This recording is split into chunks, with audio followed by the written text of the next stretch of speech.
a path of destruction. Witnesses said cars were tossed around like toys, roofs were ripped off houses, and people were trapped inside collapsed buildings. There was widespread flooding, and broken gas mains sparked numerous fires. As Earl Morgan reports, there were signs of devastation everywhere you looked. These incredible home video shots show the magnitude of the twisters that hit the city late this afternoon. And I heard this tremendous roaring outside and the tremendous swirling of the clouds. I went out to take a closer look at it.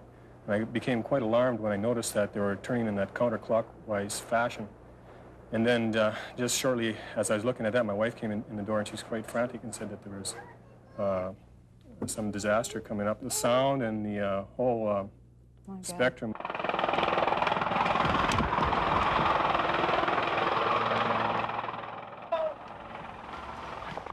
One of the worst hit areas of the city was in the northeast, where another twister went through the middle of a 600-unit mobile home trailer park, destroying 200. This is where the storm claimed most of its victims. Those that lived through it couldn't believe they were still alive. The trailer started rolling over. Next thing I know, I was in a little ball.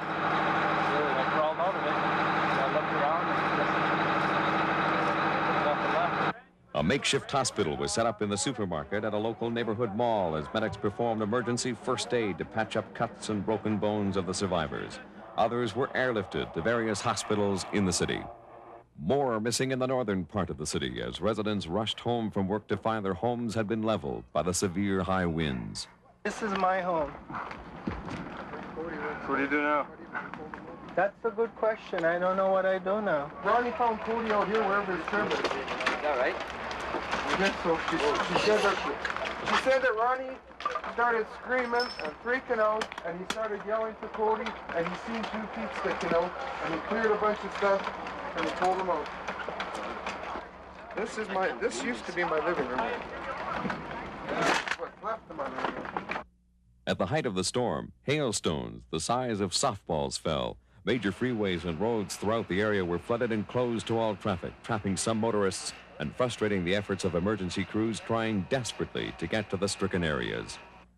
There has never been a storm like it in Edmonton before. It will be days before the total death count is known, and it will take weeks to clean up the millions of dollars of damaged property.